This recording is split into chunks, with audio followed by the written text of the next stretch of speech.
Hello, I'm Dapper Dan Gavosden, and I own every issue of Amazing Spider Man, including the annuals, which definitely count.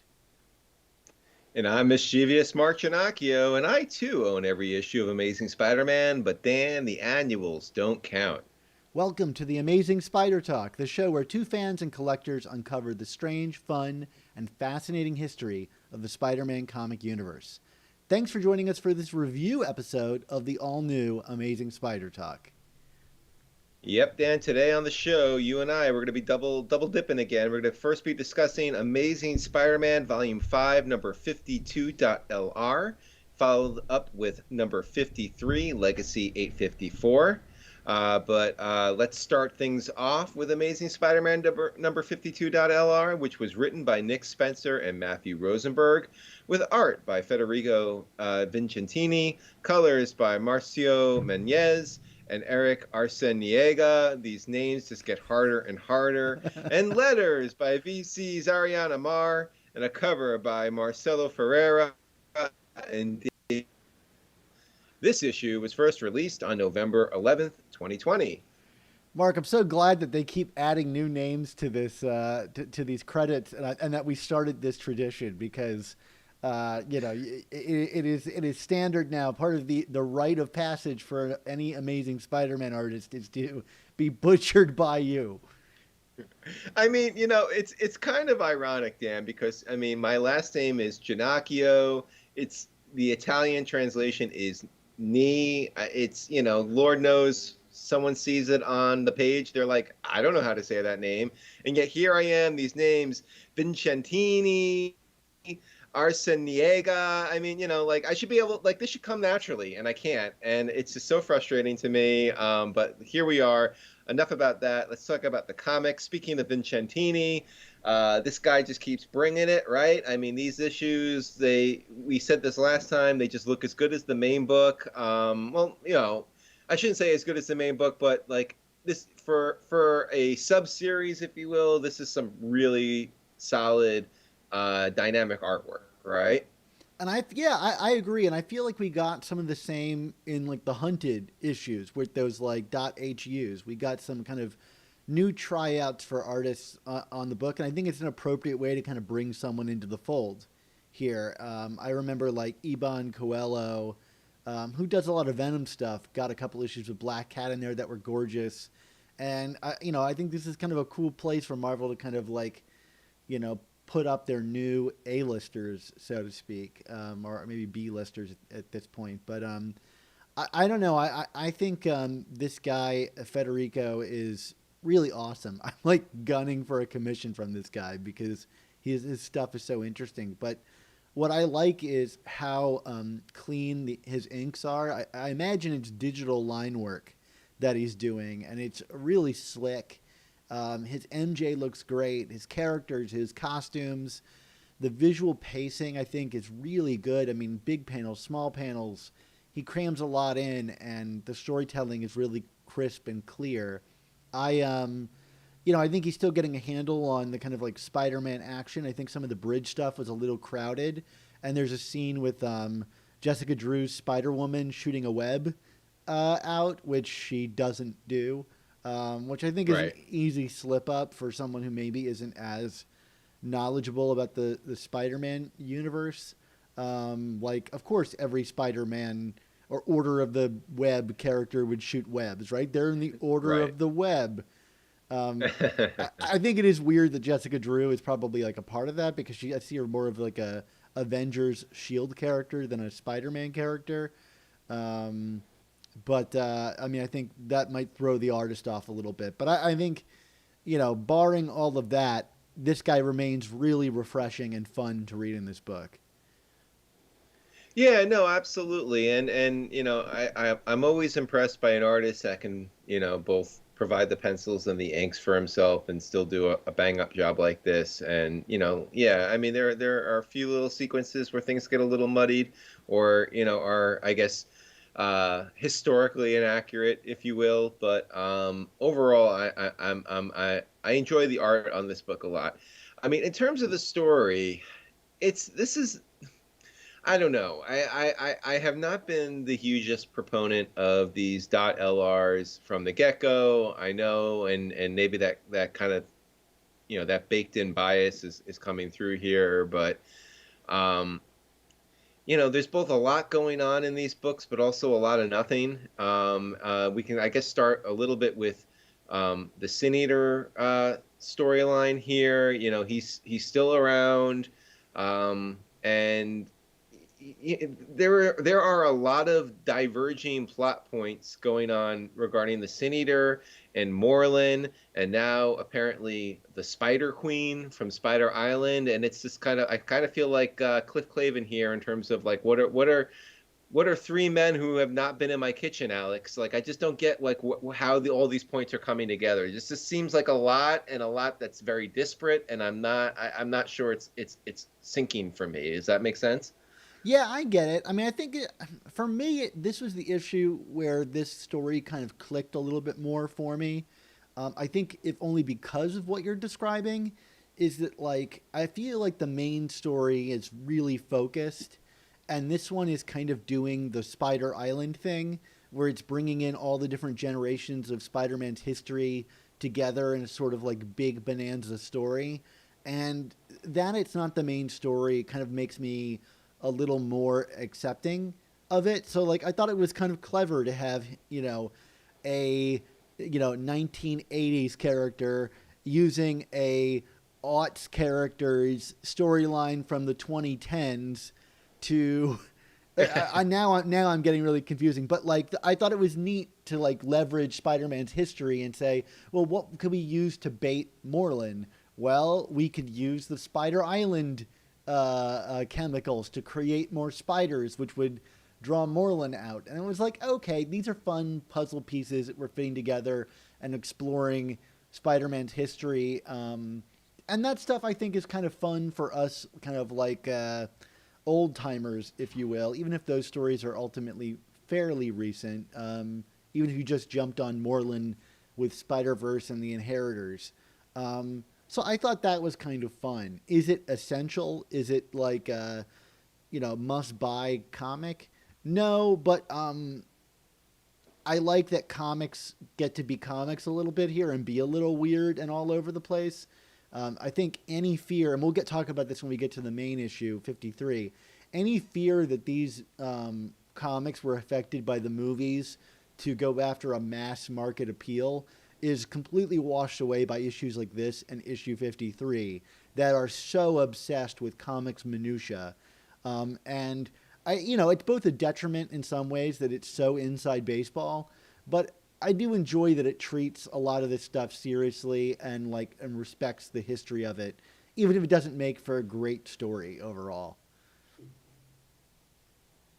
Yeah, I mean, I get what you're saying, and I also agree with the idea that it's fun to be reading a comic that acknowledges that it's a comic. We're not trying to write something for the inevitable adaptation into a movie or a Disney Plus miniseries. I mean, this is very clearly.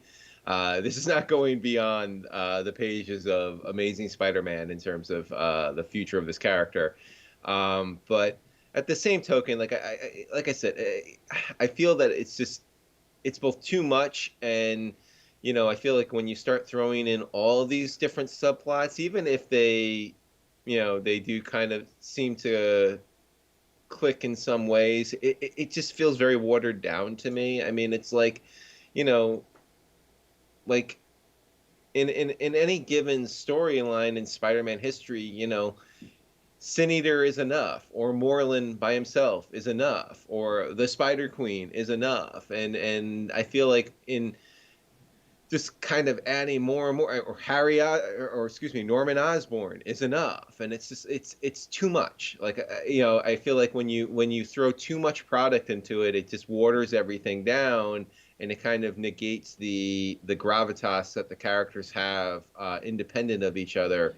When you just kind of start like piling on and piling on and piling on, especially when you have, like, as you note, in the main book, this very thus far focused, kind of granularly told story between Spider-Man and Kindred. It's such a contrast that it's, the fact that these are all supposed to be kind of threading together in some way. It just seems like a lot. I don't know. I'm not enjoying having to keep up with so many different subplots right now. It's like, I wish there was kind of a happy medium somewhere to be said. So that's where I am on it. I get if people disagree. I get where you disagree, Dan. But I think it's just too much. Well, I will say this, to that point, and I'm beginning to share your anxieties about it. Is that like, it seemed to me that some of these plot points were going to find a way to coalesce at some point into each other, but with the Order of the Web, and we'll talk about this in a moment, going into like another dimension at the end of the book, I don't really know what goal Sin Eater has at the moment. If he is able to get Morland's powers, maybe he inherits Morland's dimension hopping abilities, but like I don't see like how he tracks them down now that they're in some kind of dreamscape scenario.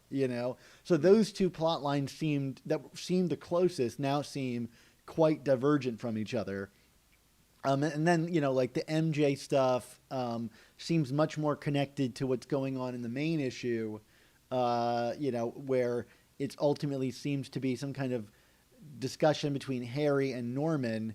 Is Norman just going to show up with MJ in a couple of issues of the standard Last Remains storyline? And speaking of Last Remains, we've only got 2 issues of that left. So it does seem like there's a lot that needs to happen, including an explanation for what the heck is going on in this story.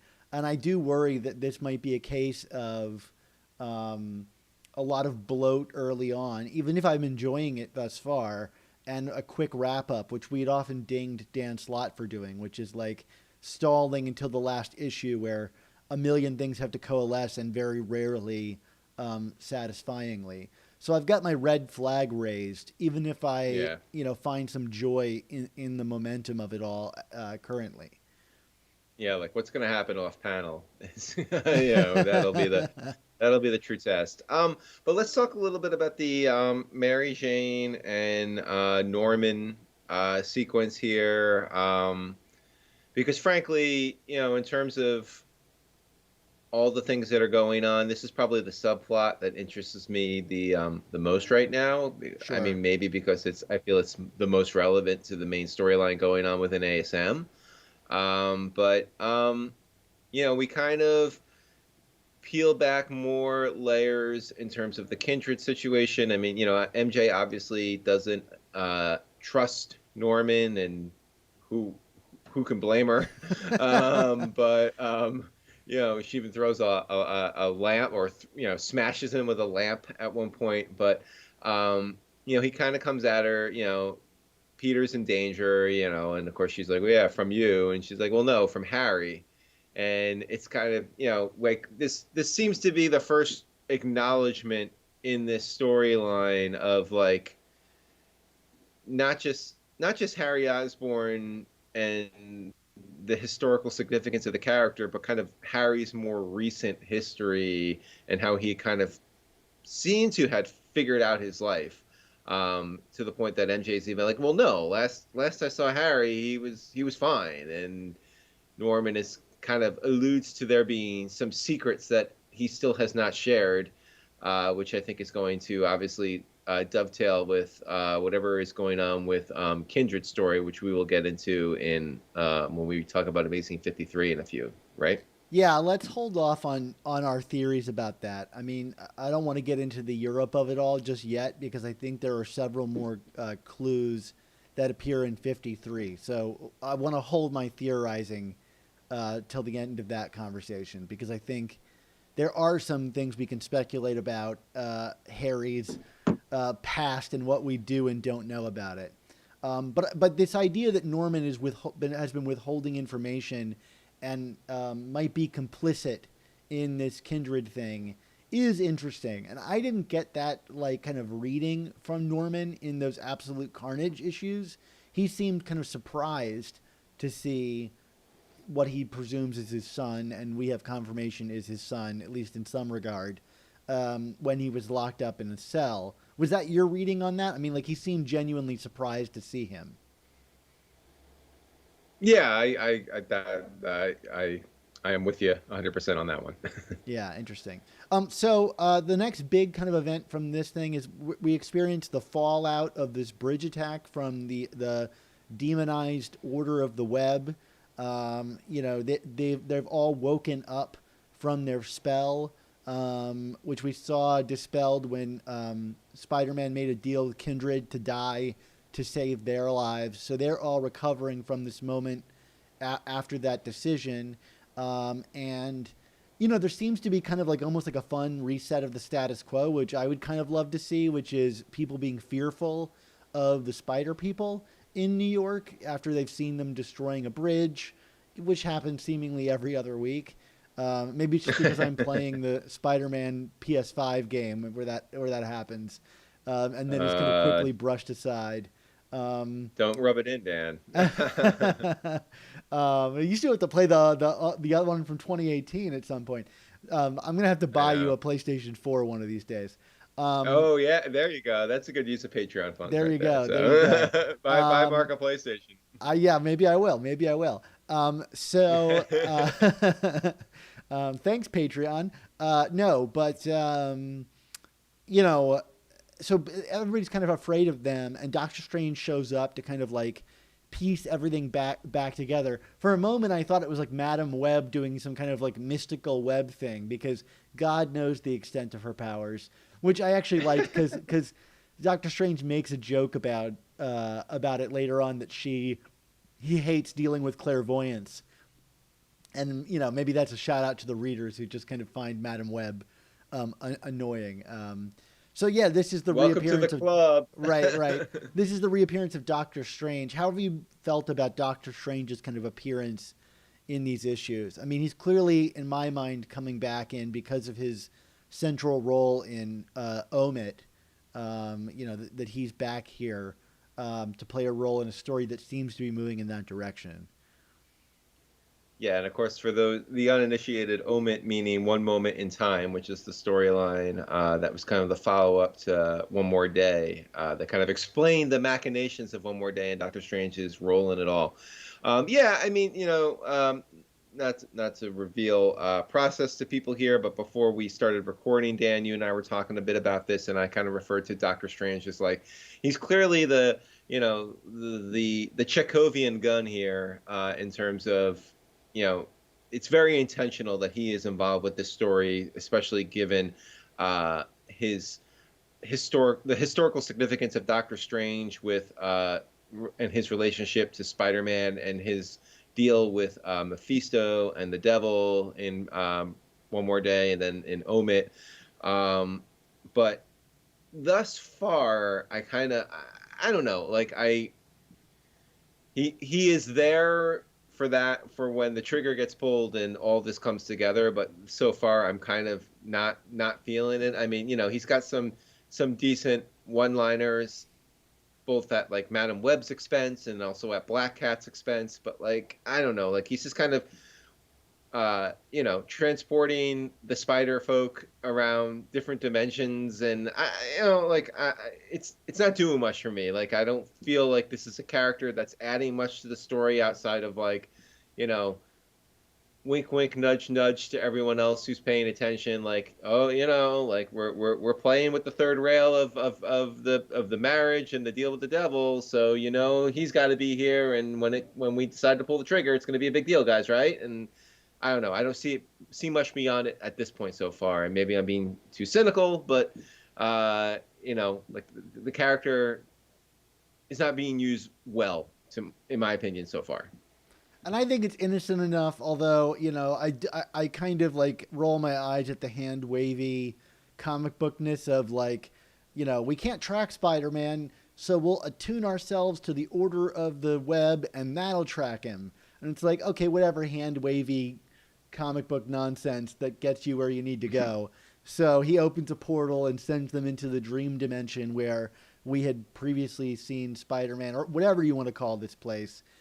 because it seems like if you read 53, Spider-Man has ended up there after dying, so maybe it's actually hell. I'm not really sure, and I don't know that I care all that much. It's comics, and I hate that excuse, but there is a certain amount of me going, whatever, it's another dimension, fine. Um, but yeah, so right, Black Cat is left behind to guard the hand of Vishanti, which by, astute logic, she couldn't steal it twice. So you're the perfect guardian to keep it. So I suspect that someone is going to be coming after her shortly to try to Right. get that hand from her. And she won't be able to 3D print it again next time. So moving on, some of our questions were answered, and we alluded to this last episode about Moreland, right? Last we saw him, he was locked up in this like Iron Maiden thing from the end of Spider-Geddon and left for the police to come and get. And it seems as though some random scientists were doing experiments on him, and he broke free. Heaven forbid a villain stay put. But no, it's in the classic Marvel style. Nobody can stay behind bars for long, and Moreland has escaped only to go hang out in the sewers. I'm guessing he's having like an identity crisis and trying to figure out what to do next down underneath Manhattan, where he is going to be hunted down by, or at least lured out of hiding to get these Spider Island spiders that have been created by none other than the Sin Eater, which I thought were really well visualized. I mean, just as terrifying as I remember them from that series. Yeah, no, I mean it was certainly well rendered artistically, and yeah, I mean, you know, kind of counter to my first point, it is bringing these other points together. It's just like it still doesn't change my thoughts that it's just too much coming together.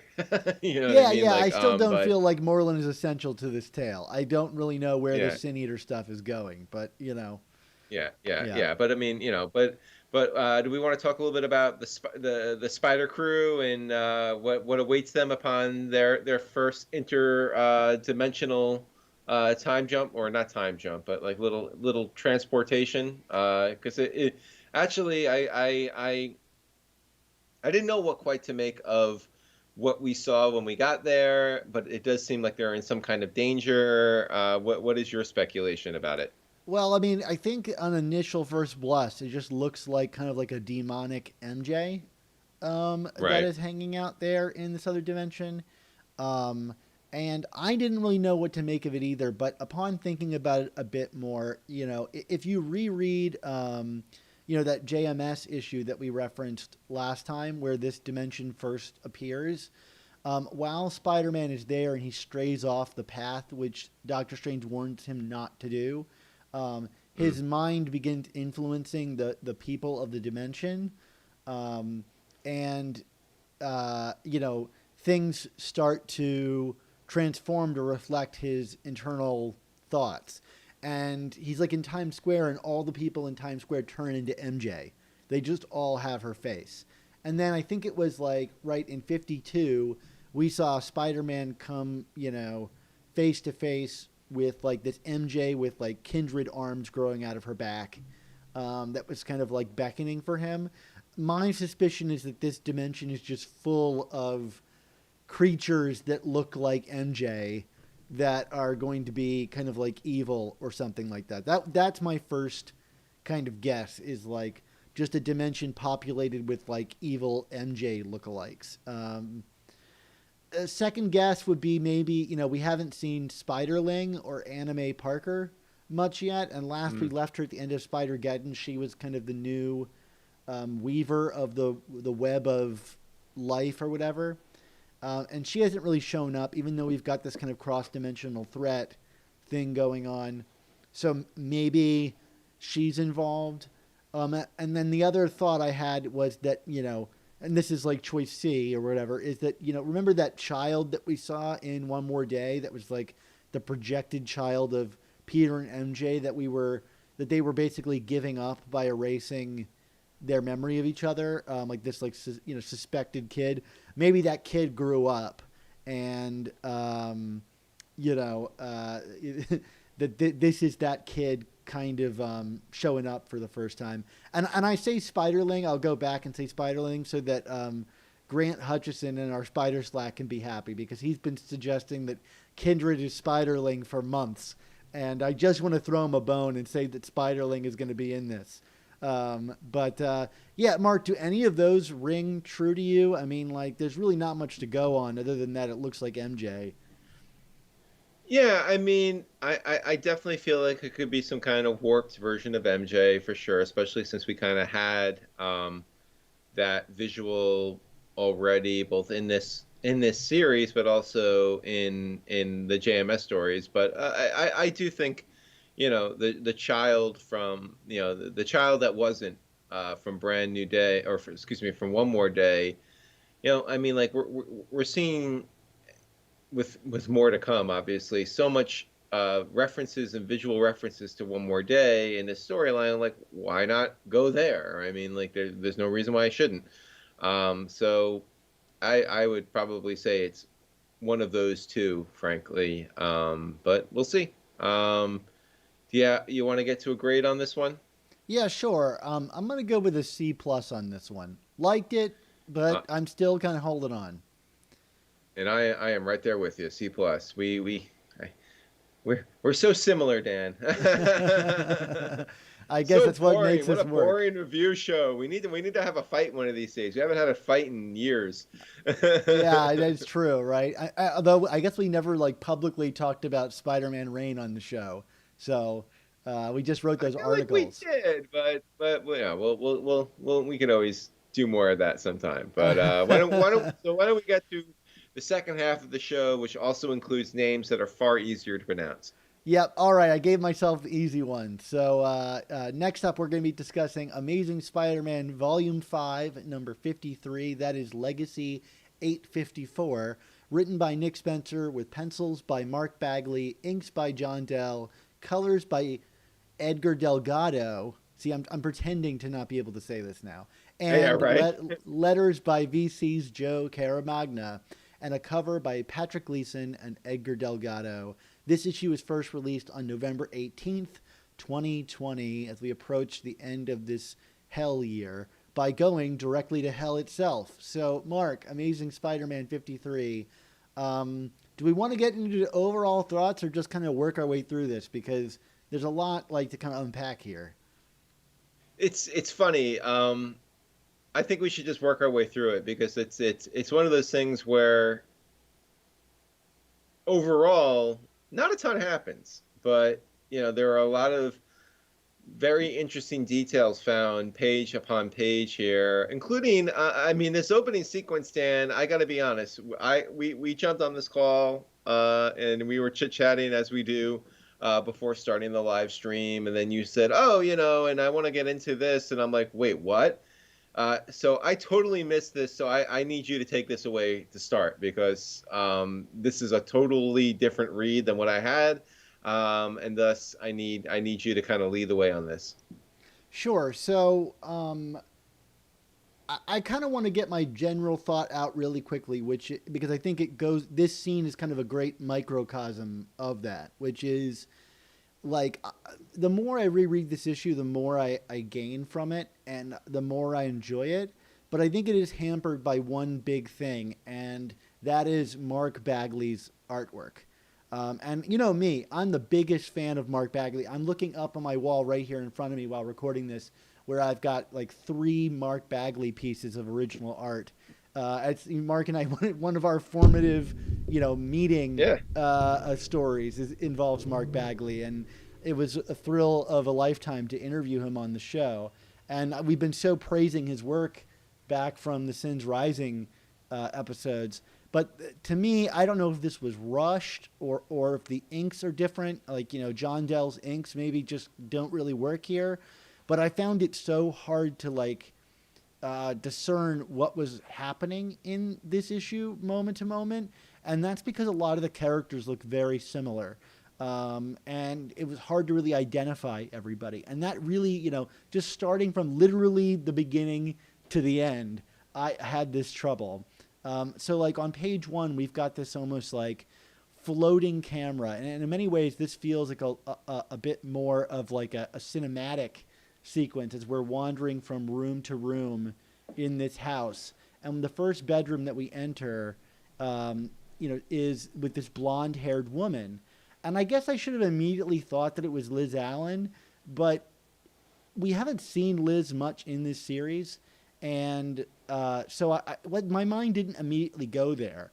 And the end of this series ends with like, I have such a hard time sleeping, or I could sleep through anything at night using I, and it's from Kindred's perspective, and we see someone sleeping. So I figured it was like young Harry or something like that, even though the hair doesn't look right. I mean, it doesn't even look like Normie, who it is. So I had a really hard time kind of placing, this sequence. Hold on one second.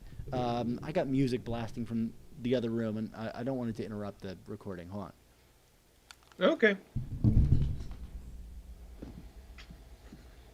The miracles of live internet streaming, folks.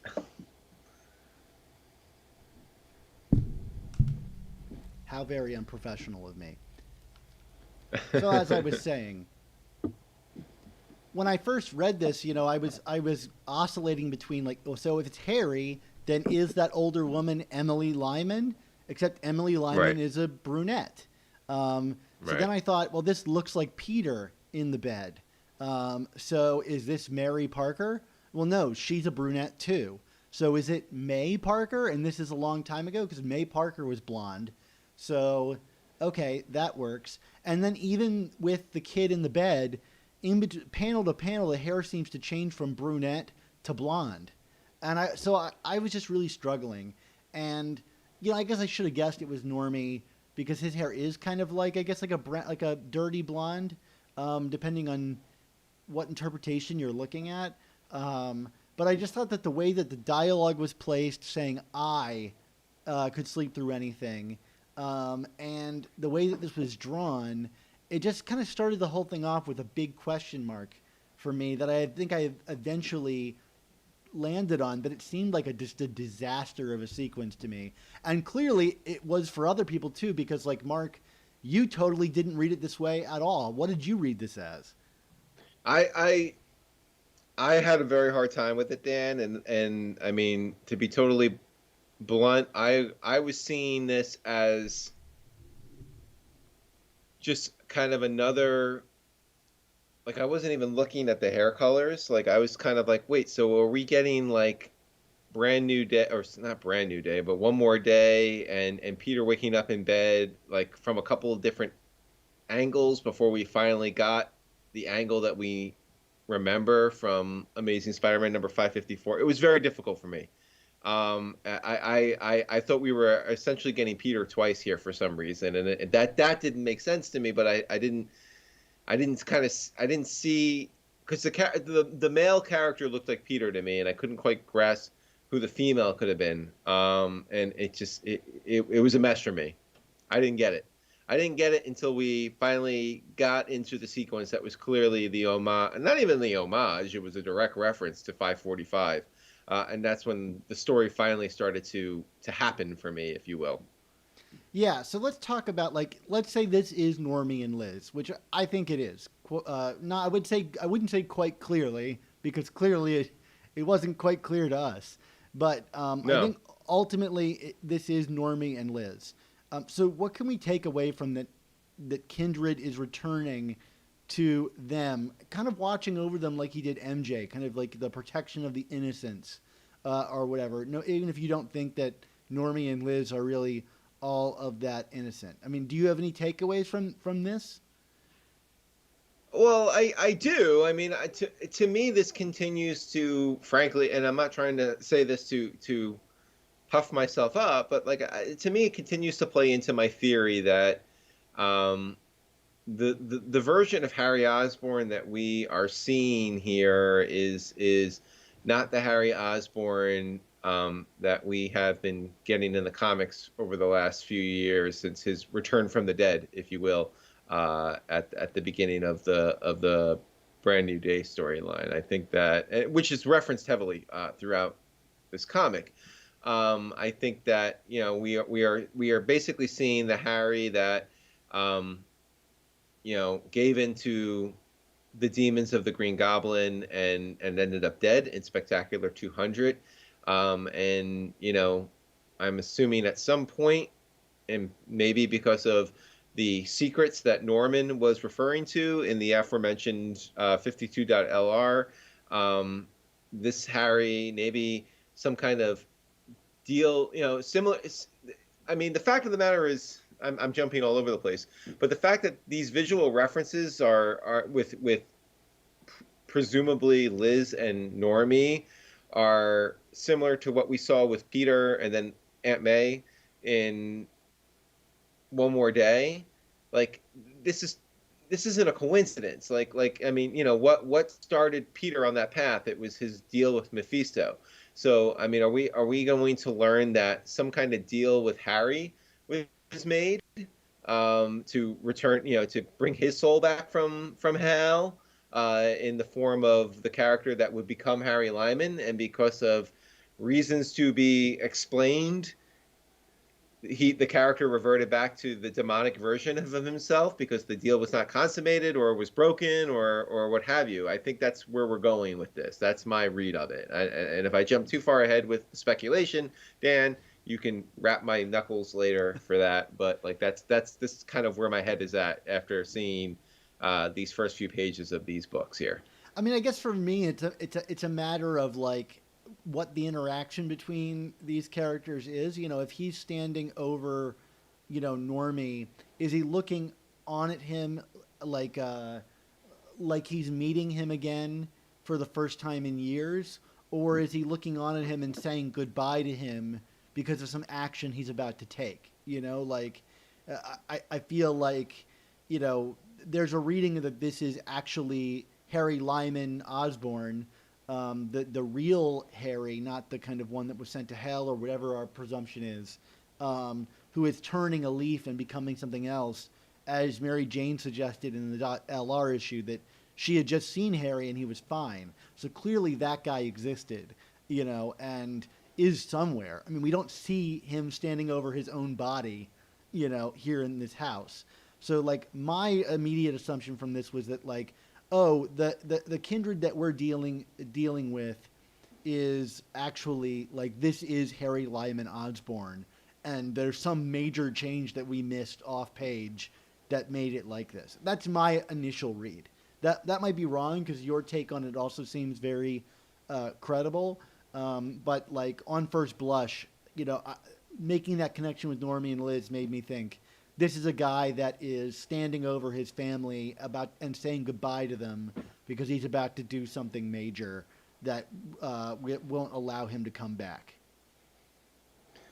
Yeah. Well, as the character himself keeps saying, and as Nick Spencer has said, it's not the who, it's the why.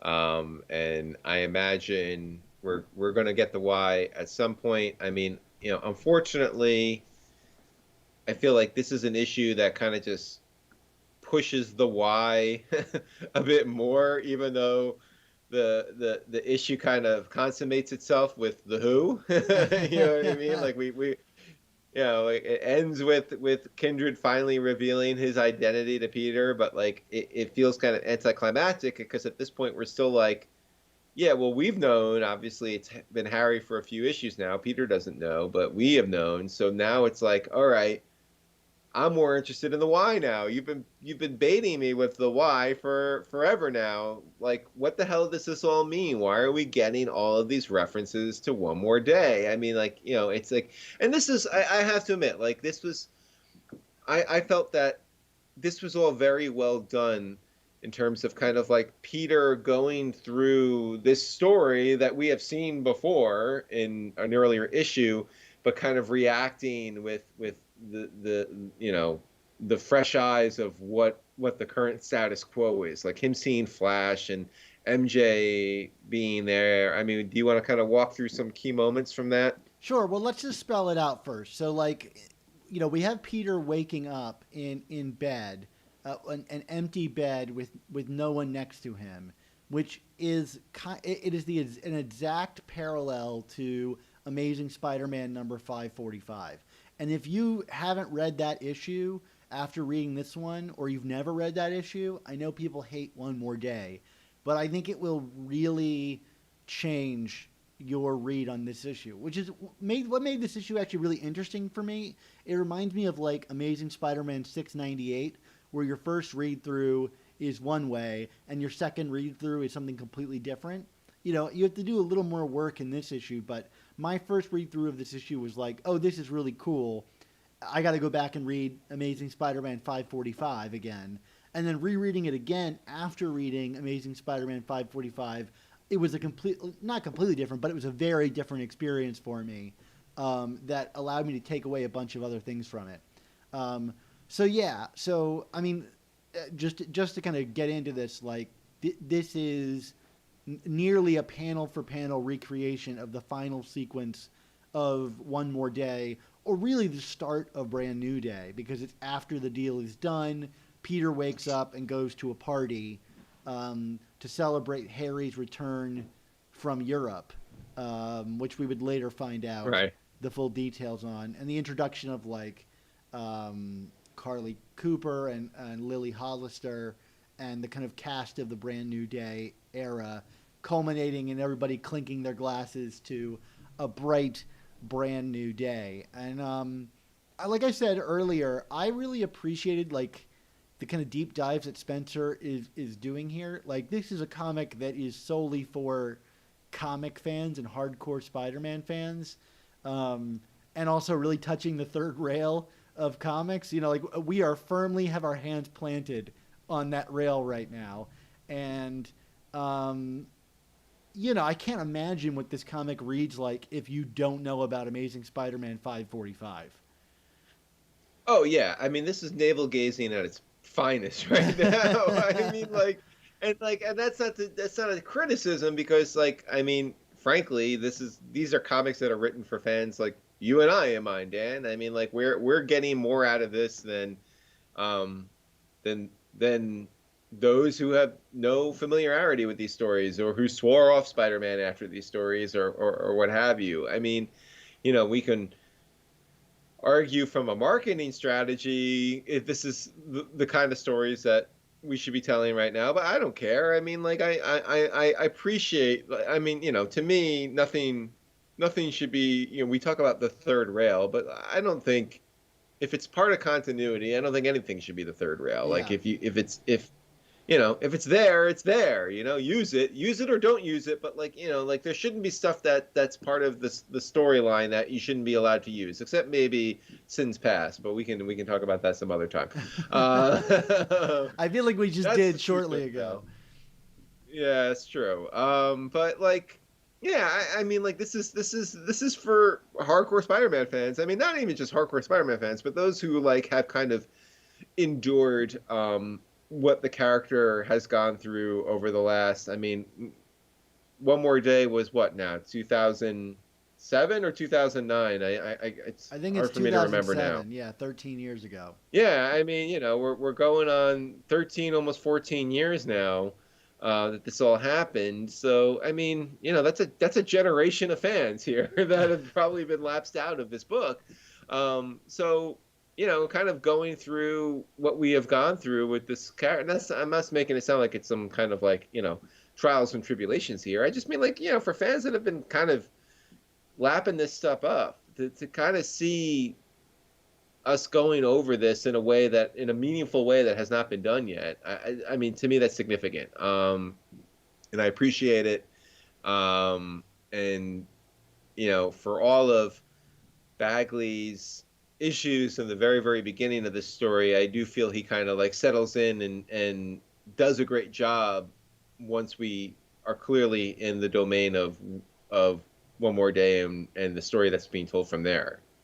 Yeah, so I mean, speaking of that story, I mean, we're going through these events, but Peter himself seems self-aware in a way that we are, in that we've seen this before, and Peter acknowledges that early on. I remember this day, it was a special day for him, and my immediate thought, like, before I recognized it as one more day, was like, are we going back to that kind of like party where Flash returned that we had seen in the kind of flashbacks in the Absolute Carnage issues? But obviously we're not doing that. My suspicion here, I guess, is like this is some kind of like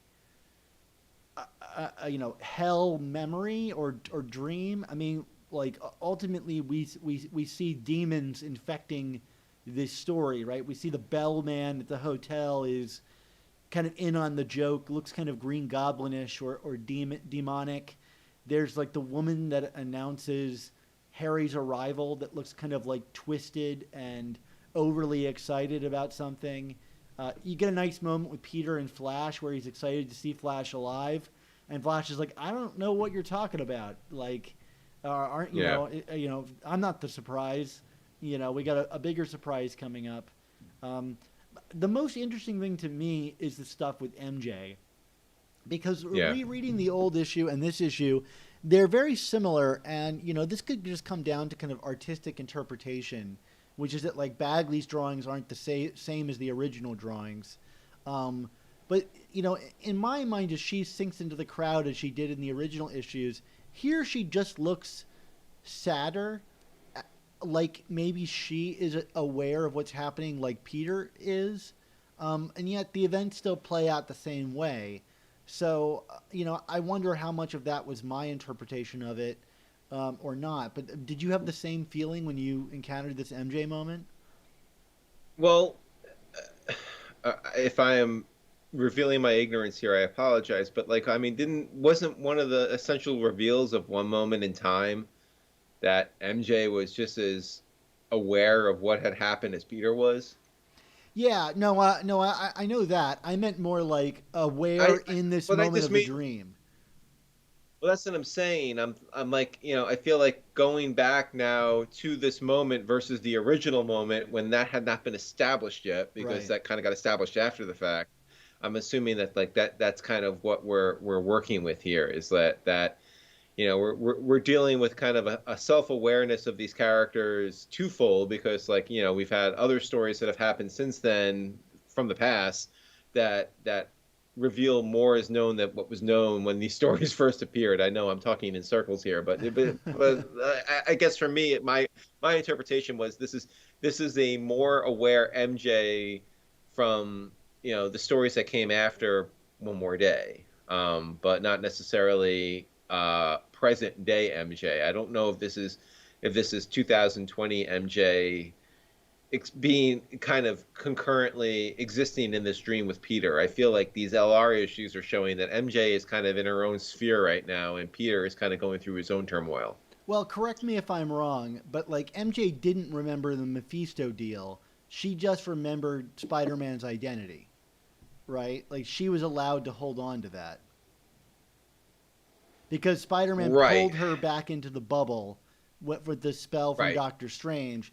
But her ask from Mephisto was that he leave Peter alone for all of time, not that she remember it or anything, which was kind of the fan expectation, was that she asked Mephisto to allow her to remember everything. But she just remembered his identity from the Doctor Strange spell. Right.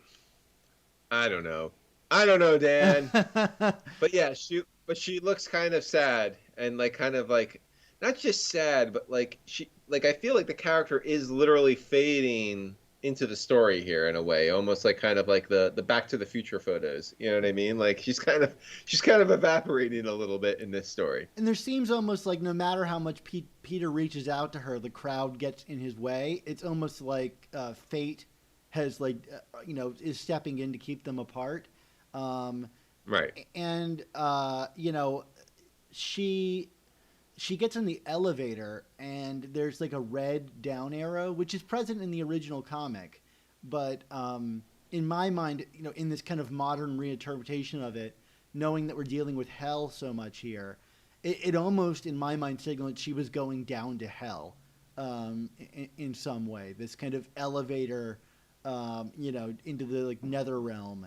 I don't have anything to back that up, but like that's the kind of feeling it gave me with the kind of red down arrow. I'm probably massively overreading this, but yeah. So, do we want to talk a little bit about? I shouldn't say do we want to talk about. How about I say let's talk a little bit about Harry and how he appears in these scenes? Because me oh my, this is some really charged up stuff, I would Yeah, say. this is really weird. So Harry comes out with Carly, who also looks pretty sinister, but again, that might just be Bagley's kind of interpretation. I don't know if you remember in the original, but like Peter just straight up blows off Carly in this sequence Right. as he's watching MJ go down the elevator. But I thought it was interesting, and this was more of an interesting note to me. Is that like, and we'll get to the final page in this issue, but when Harry shows up here, his eyes are very clearly green, and I thought, okay, like there was this language established, a few issues back that like Norman's eyes turned green when he was under the influence of the Goblin Serum. And I was asking myself, well, really, what color are Harry's eyes? It's not something I've ever really invested too much in. So I first went back to the original scene in 545 to see what Harry's eye color is. And I noticed something really interesting in that scene. And again, there's no way they planned this. This is Nick Spencer mining this stuff for details. There's a really interesting shot when Harry goes to like make a toast, which was also really interesting in this particular issue. He holds the glass up in front of one of his eyes, and it's a close up on the other eye, which is bright green. And I thought, well, what a weird thing for them to show us up close, this bright green eye. And I don't think they meant anything by it. But if I was Nick Spencer, which I'm not, but I'm reading his comics, and he's made a clear point to showcase us the Norman eye color change thing, I thought that was really interesting. And then I thought, well, let's compare this to what Harry's eyes were pre-Goblin Serum. And I couldn't really make a definitive claim on this. It seems to me that his eyes are like brown/olive green. But really interesting, in the JMD stories, when he's the Goblin, they're like electric blue. Which, I mean, flies in the face of like Nick Spencer's whole like, green eyes thing. So I couldn't really make a definitive takeaway if we're meant to read anything from the color of Harry's eyes here. But I wanted to kind of put it out there because I could see them kind of ignoring the inconsistencies in the past and establishing this as like a thing that goblin eyes are green, and maybe Harry was still under the influence of the Goblin Serum when he reappeared in Brand New Day here, and things have not been entirely on the level all this time. I mean, it would be a massive retcon to suggest that he was goblining during all of this while being Harry Lyman, but I don't know. Am I on to anything here, or am I just kind of like over-analyzing this as I want to do? I don't know if you're over-analyzing, but I mean, these are the kinds of things that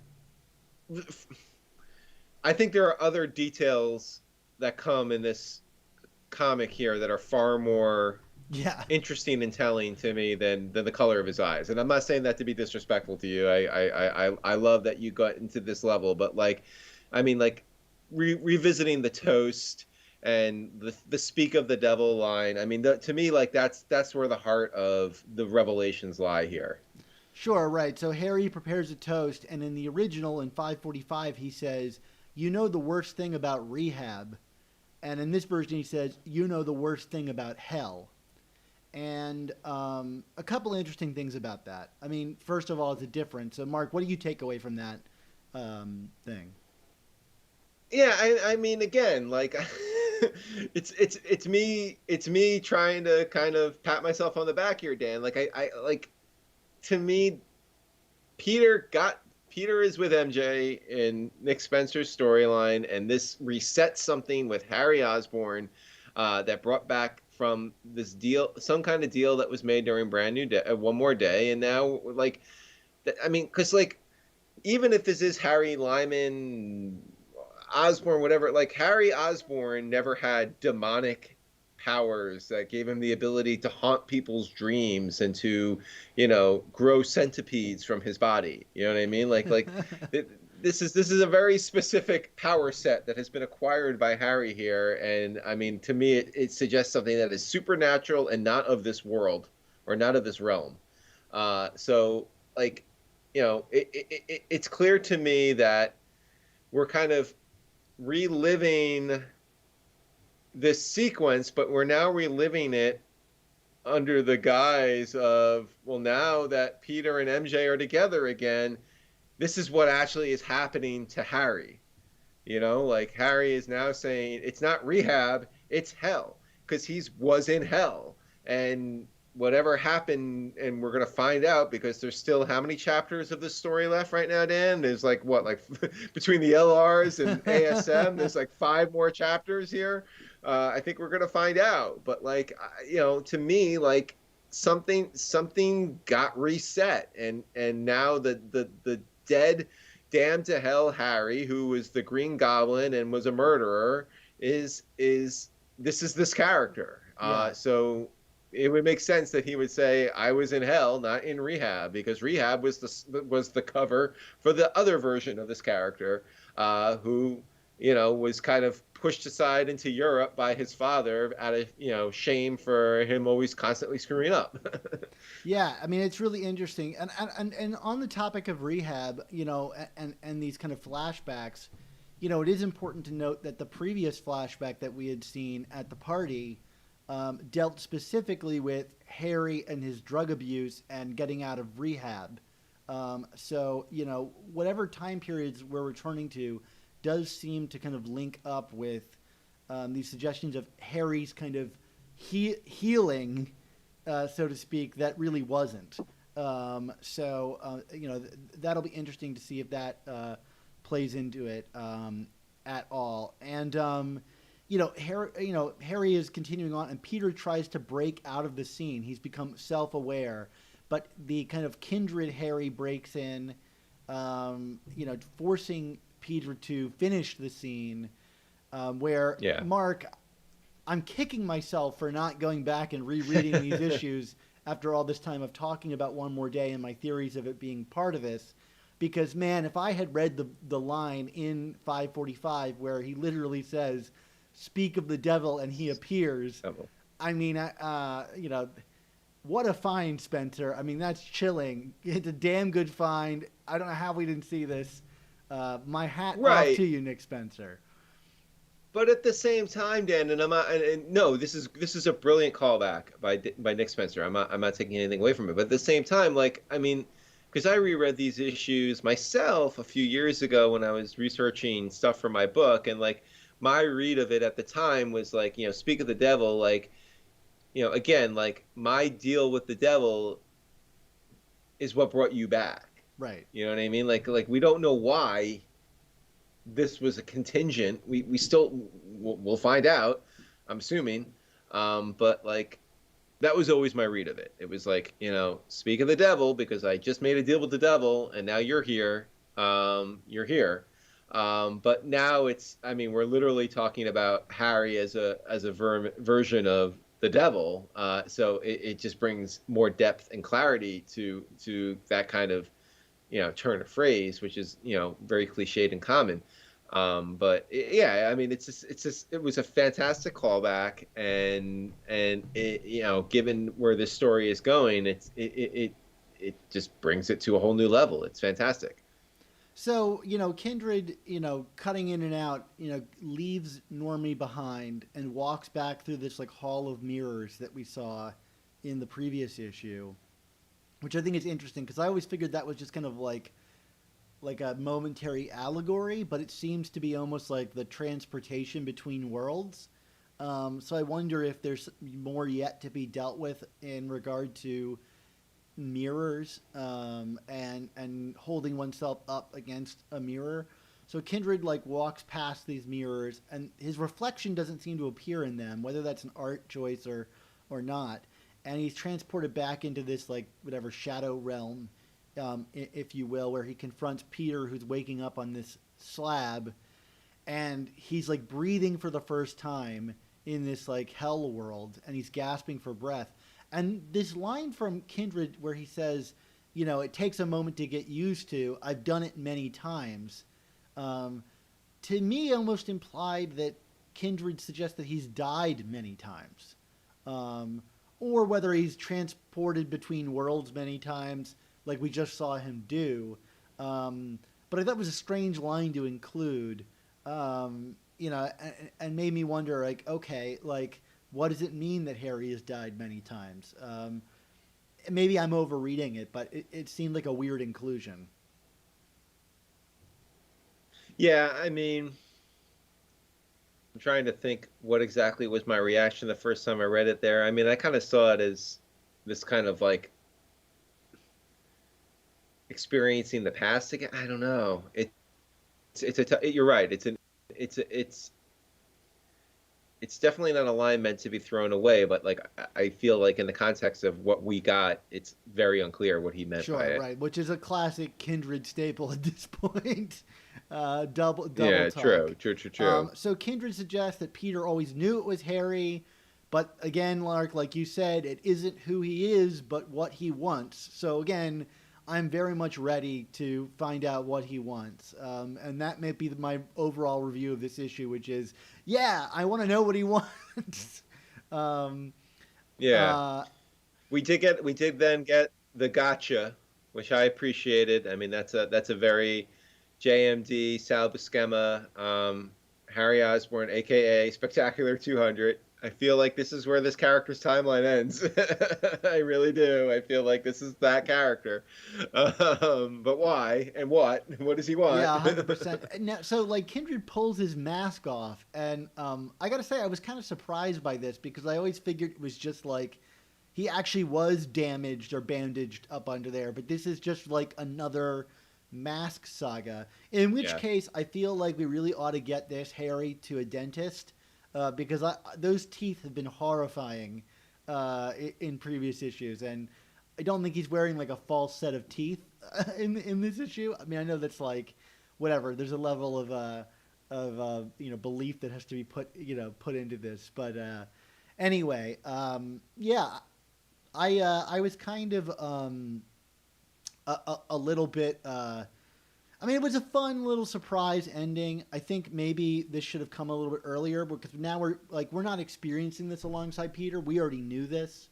Um, Right. I feel like, you know, Norman revealing that it's Harry was not as fun as getting a mask being taken off. So maybe swap these moments.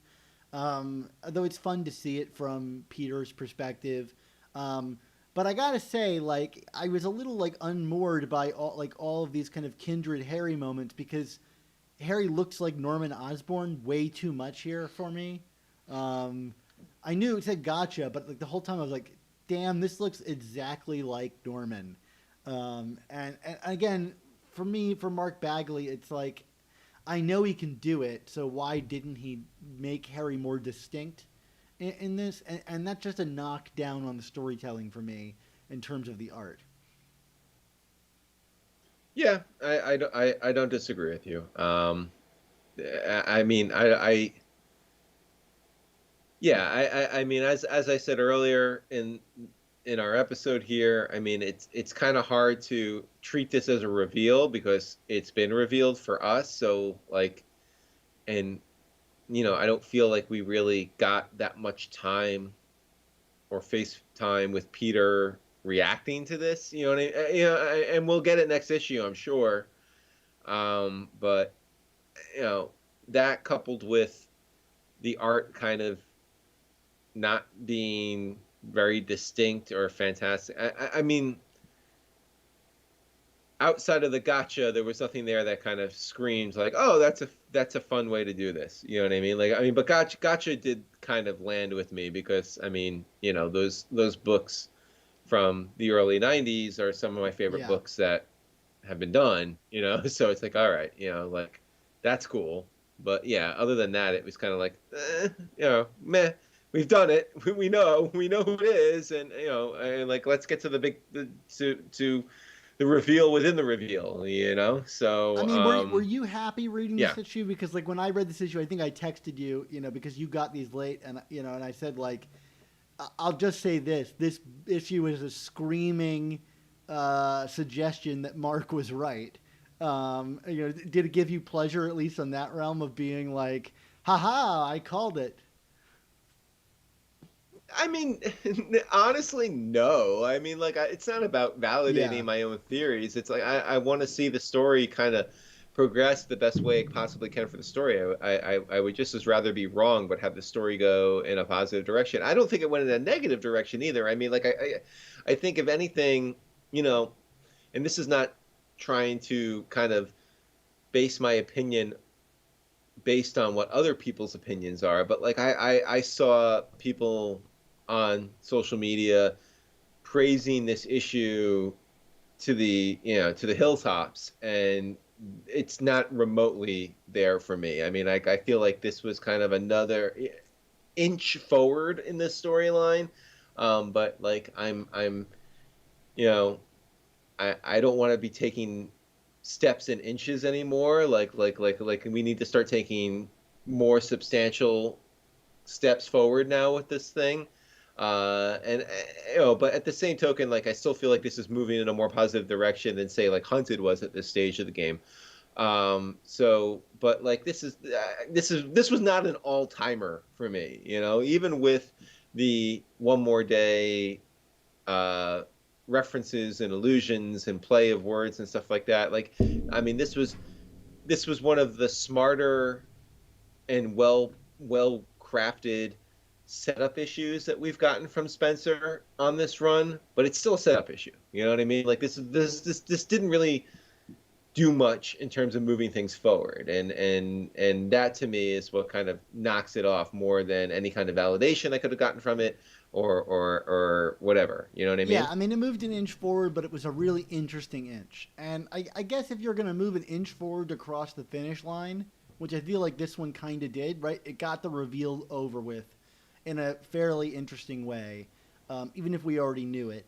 And I feel like now we're ready for the full fallout. If next issue we don't start getting some answers, I'll probably get way more antsy than I was in this issue. But yeah. Oh yeah, I'm not ready to bail or criticize the story, but like I mean, like I said, like I saw people saying this was one of the best issues of Spider-Man in 20 years, and I'm like, no, come on, that's just like, how could you experience like Dying Wish and say this is one of the best stories of the last 20 years? You know what I mean? Like, I mean, to me, like 698 remains like the benchmark of like a holy FUCK moment of Spider-Man history. You know what I mean? And this was more like a wow, that was a really interesting way of advancing this story, but it's not an all-timer. I'm not trying to be glib about it. It's just not. To me, it's not. I mean, do you disagree? Yeah, I mean, no, I don't disagree with you. I think this was a fine issue, but I think even like the past two issues, I think I've enjoyed more on a like a payoff level. Even if I find this one really interesting. What I did want to talk about, and we didn't really get into this last time because we hadn't seen the fallout of the previous issue yet, is remember back when issue 700 came out and Peter was killed and the internet just like lit up in anger at Dan Slott. And yes, we knew we were getting Superior Spider-Man, and it seemed for all intents and purposes for the time being that Peter was dead. But Peter just died last issue, and I haven't heard a peep about it. Nobody's upset. Like, why do we think that this was different? That's a great question. I don't know. I like, yeah, I don't buy it. I guess that's part of it. I feel like with 700, we were told every which way, he's dead and he's never coming back. I mean, like they made that part of their marketing pitch, frankly. You know what I mean? Whereas this, it's like, yeah, he got his neck snapped, but like he'll be back. I mean, like, in the issue recap, it says like, and then he killed him, and it's like, okay, You know, like I don't feel quite. I mean, I can even speak for myself, right? Like after reading 700 and reading 700, I felt this incredible anxiety, like turning every page of Superior Spider-Man.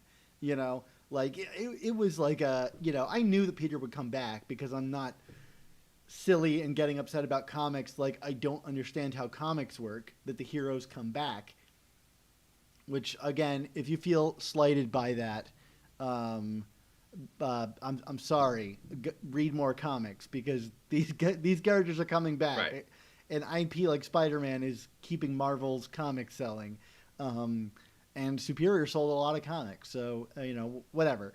But anyway, I don't feel that same level of anxiety here, and I don't know if that's to the quality of the script necessarily. More, although I think issues 698 to 700 are like some of the finest like plotted issues of Spider-Man ever.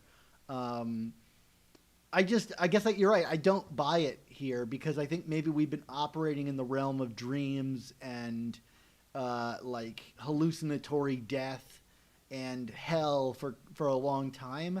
That doesn't feel like a hard out of nowhere swerve that like 698 to 700 did. But I don't know. Yeah, Yeah. like I mean, for example, I don't even buy that Mysterio is dead. Like, and I know that they even said that in the text. I think it was last issue, where they're like, "And he killed Mysterio." And I'm like, "No, he didn't. Come on, Mysterio's back. Gonna come back." Well, it was I don't weird know. that I don't buy that. that they said that. I think it's a misunderstanding because Mysterio was in that MJ series, alive. Yeah, Right, he was. exactly. You know, in fact, I don't even remember Kindred. He killed that hallucination. I think the misunderstanding was that Peter thought Mysterio was dead because he had a dream of it. But remember, like Mysterio, Right. Kindred gives Mysterio a script to take MJ out to L.A., which nothing materialized from. But because that series was not good. But anyway, I'll stop beating on that series. But I don't know. I just think it's interesting to see the kind of a diversity of reactions to this. Like, what was it about 700 that made people so upset? Because clearly it wasn't Peter dying, because we saw him die here and people weren't Well, as right. upset. Yeah, I mean, but also keep in mind, I mean, 700 was literally like a final chapter of the series. I mean, we were told that this new series was starting and it was going to focus someone else as Spider-Man. I mean, like, no one is saying from Marvel right now that, like, you know, Spider-Man is going to cease publishing now that his neck got snapped. You know what I mean? Like, it's just it's all about the framing and how it's marketed. I mean, it's being marketed completely different. I mean, you know, if Marvel was out there banging the drum that Peter is dead. He just got his neck snapped by Kindred. What's going to happen next? You know, I think we'd be seeing something different, Well, I just frankly. want to say this so it's on the record. Um, there's been a lot of solicits coming out for the next, you know, after the end of this story. And I found all the covers to be kind of weird and inventory covers. They look like inventory Mm-hmm. covers. And the solicit for this particular issue promised like a big fight between like Spider-Man and Kindred that we didn't get. And I'm going to say this: I think the solicits are baloney moving forward. I think there's something major that they're hiding from us, and they all look like inventory stories. Like there's a cover that came out for February solicits of like a Mark Bagley drawn like Peter and MJ in a heart, and it is like one of the sloppiest looking things. Like the heart looks like a butt. It's like really sloppily done, and I have a hard time believing that that's like a mainstream cover of Amazing Spider-Man in 2021. Maybe it's just me like prematurely dumping on that issue's cover, but there's also like a bunch of other artists that aren't working on this book who are doing covers for upcoming issues, and so far all the book covers of the past year and change have been interior artists doing the covers. And all the solicits are very vague, and things like that. And I think that there's a hard swerve coming at the end of this series that the solicits are trying to like direct us away from. So I just wanted to get that out there because like I've been looking at these solicits and I just don't believe them. Well, Dan, that I don't know. I don't agree. I don't disagree with you. It's, I am in wait and see mode. You know what I mean? Like, I don't base my opinions on the stories on what the solicits say. I agree that more often than not, they can be BS, but I mean, let's see what happens. I'm not making You know any what I mean? judgments Like, on this story about the solicit or anything like that. Like, I really don't care. But looking at those, I just sense that there's some BS going on. There very well may be, or maybe we're about to get a couple issues with some pretty crappy covers, Dan. So we'll find out. I don't think they're crappy. They just seem so inventory. So Okay. Yeah. It's like the Spider-Man swinging covers. Why don't we? You know what I'm talking about? There, yeah. Of course. Well, why don't we inventory our grades here on this? Sure. I'm giving this one a B. Once again, I am right there with you. Jesus, Dan. We need to find something to disagree about because it's getting boring. No, Mark, this is interesting. We don't need a boring show where we agree. Yeah. So, Mark, why don't you take us home? Absolutely. Well, of course, it is that time. Let me start that again.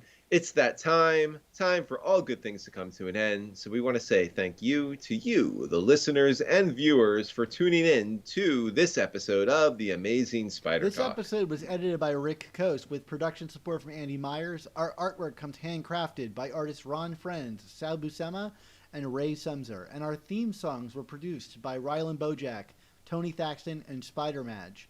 This episode was originally released on Patreon as a live stream hangout with us back when the comic was first released. So if you'd like to help support our show's continued existence and these very reviews while joining us on a live stream, why not head on over to our Patreon and sign the heck up. So, Mark, until you and I actually touch the New York subway's third rail, just for pleasure, what's our motto?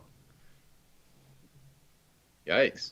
Well, besides getting electrocuted, our motto would be, with great podcasts, there must also come the amazing Spider Talk. Too many who know the angles, uncover and untangle all the questions and the webs left out to tangle.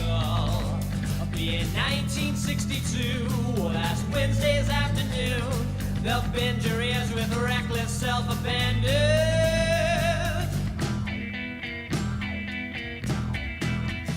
The amazing